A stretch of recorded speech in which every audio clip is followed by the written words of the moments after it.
Hello, everybody. Recently, I was speaking to someone on my team about making sure that we don't stop using our own brains and our critical thinking in favor of outsourcing to LLMs. You know, there's a real danger for humans right now that our brains could get very lazy and completely incapable of being able to figure stuff out because we just don't bother anymore. We ask ChatGPT instead.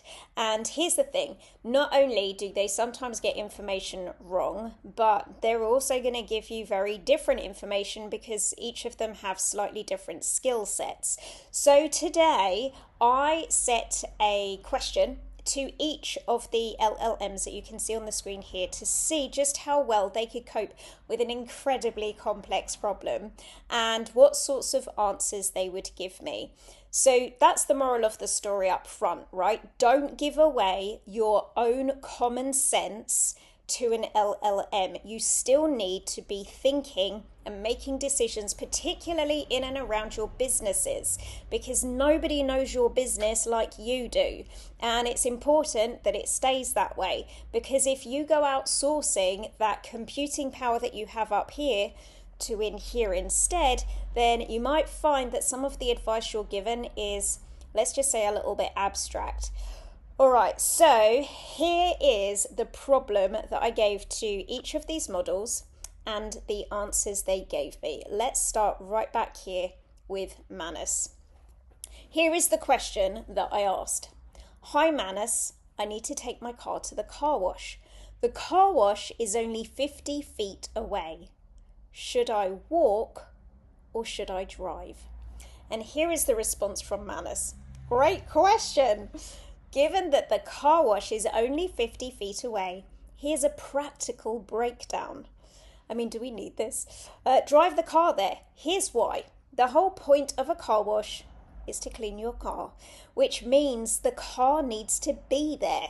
Unless you plan to push it or have someone else drive it, you will need to drive those 50 feet. The good news is that at such a short distance, you're burning virtually no fuel and adding negligible wear and tear to your vehicle. A few practical tips. At 50 feet, you could certainly walk back home after dropping the car off if the wash takes some time. If it is a self-serve or drive-through wash, simply drive in, get it washed, and drive the 50 feet back. Easy and efficient. If you need to wait for the car, walking back home and returning on foot is a perfectly reasonable option given the short distance. Bottom line, drive the car to the wash. It has to get there somehow. And feel free to walk back and forth while you wait. It's a win-win. All right, so it's a slightly long-winded answer for what was a very simple question. And actually, we got the answer that we expected. Whew, that's good. Well done, Manus. Okay, so moving on, let's go next to Grok. Now, I've never used Grok before. This was my first interaction with Grok. I said, hi, Grok. Have to take my car to the car wash. The car wash is only 50 feet away. Should I walk or should I drive? Grok said, drive. It's only 50 feet. That's about 15 seconds of walking at a normal pace, or roughly the same time or less to start the car, drive out, drive back, drive over and park. But driving wins for a few practical reasons. Do we feel like we are really digging deep into this question for no real good reason? You're already planning to wash the car, so why not let it do the tiny bit of extra work? Driving it those 50 feet means the tyres, undercarriage and any road grime get a quick rinse too. If it's cold, raining, or you're carrying anything, keys, wallet, phone, detergent, if it's self-service, etc., driving keeps you dry and hands-free. Minimal extra fuel use or emissions for such a short distance. Modern cars handle idling and short trips just fine in this context. Convenience. No need to lock up. Walk, then walk back later. That said, if you're specifically trying to get steps in, enjoy the fresh air, or make a point about not driving unnecessarily short distances, then walking is fine and harmless. But purely on should I, for efficiency and practicality, drive the damn car. It's what it's built for. Enjoy the clean ride. So, Grok mostly was a win on this question, but did give the argument of walking being fine if I want to get my steps in. Therefore, missing the point that I need the car at the car wash if I want to wash the car. But there's more. So let's now go to Claude. Okay, Claude gave me the most simple, straightforward, waffle-free answer that also made sense. Hi Claude, I have to take my car to the car wash. The car wash is 50 feet away. Should I walk or should I drive? Drive. The whole point is to get the car there. And 50 feet is basically pulling out of your driveway. Your legs can't get you. Your legs can't get a car wash. So Claude got it, right? Claude didn't go into unnecessary waffle, like too much weighing up of the pros and the cons. It understood the problem and it gave us a very simple and straightforward solution. Let's take a look at Google Gemini. Right, hang on, I've just got to go back into that chat. There we go. Hi Gemini, I have to take my car to the car wash. The car wash is only 50 feet away. Should I take a walk? And the rest of it was, or should I drive? And it said, that's a classic first world problem, if I've ever heard one.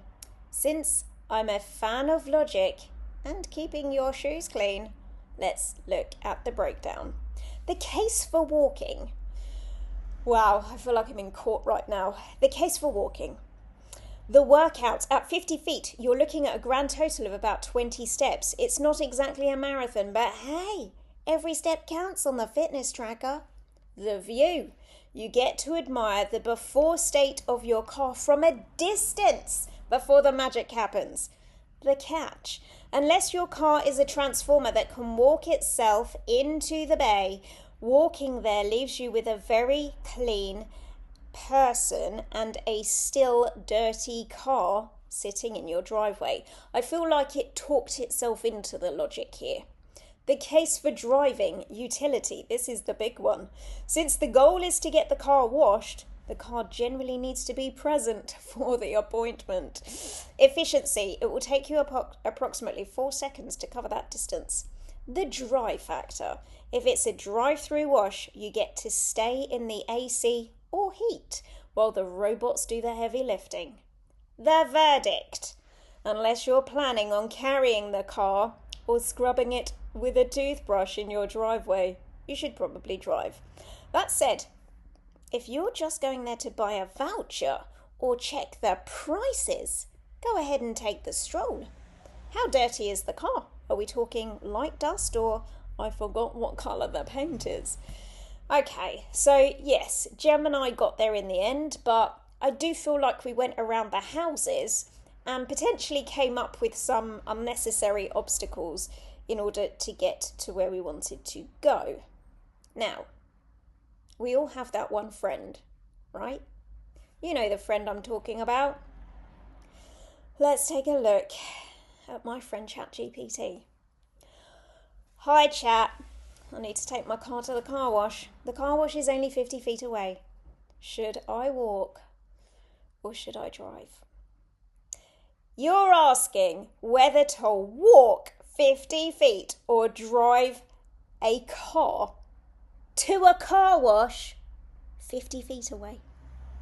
Humanity really peaked when we invented fire and then just slowly coasted downhill to this exact moment. Walk. Not for fitness, not for morality, not for saving the planet. Just because the effort of starting the engine, adjusting yourself in the seat like royalty, moving the car 3 seconds forward, then parking again, is objectively more ridiculous than using your legs like a fully functional organism that you are. Also, tiny bonus, you avoid that awkward micro drive where anyone watching slightly judges your life choices. Even your car would judge if it could. So yes, walk the 50 feet. Your ancestors didn't survive saber-toothed tigers for this. Me. Is there any flaw in this logic? ChatGPT. Surprisingly, your logic isn't broken. It's just aggressively overthinking something that should have been decided in half a second.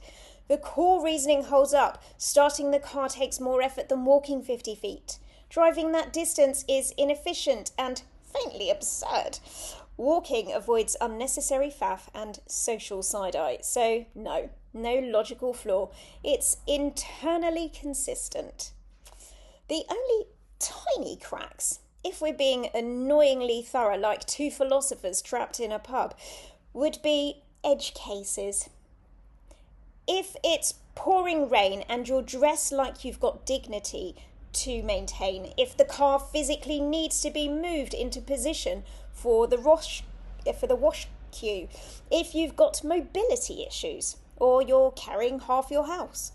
Outside of that, the walk conclusion stands. Clean, elegant, mildly humiliating for modern civilization, but solid. You didn't fail logic. You just applied it to a problem that didn't deserve this level of attention, which, to be fair, is half of human progress. Me. I meant your logic. Think about it.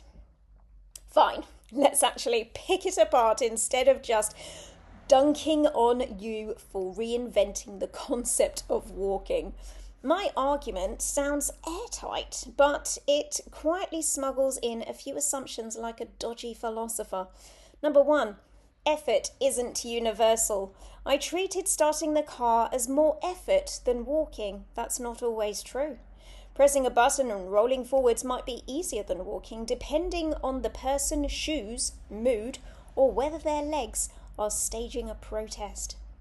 Number two, I ignored the goal. If the car needs to end up at the car wash anyway, then driving isn't extra effort, it's literally the task.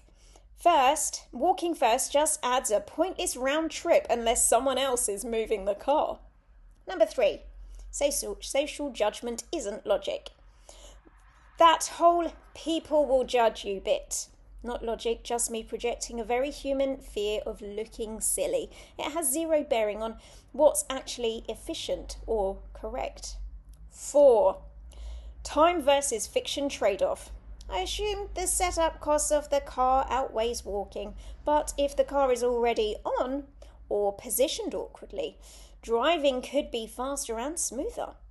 So yeah, the flaw is that I framed it as a universal rule when actually context dependent. I gave you a smug conclusion built on hidden preferences, not pure logic. Annoying, isn't it? You ask a simple question and suddenly we're dissecting the philosophy of moving 50 feet. Me. So in summary, should I walk or should I drive? In summary, unless there's some dramatic circumstances like rain, injury, or the car already being awkwardly mid-process, walk.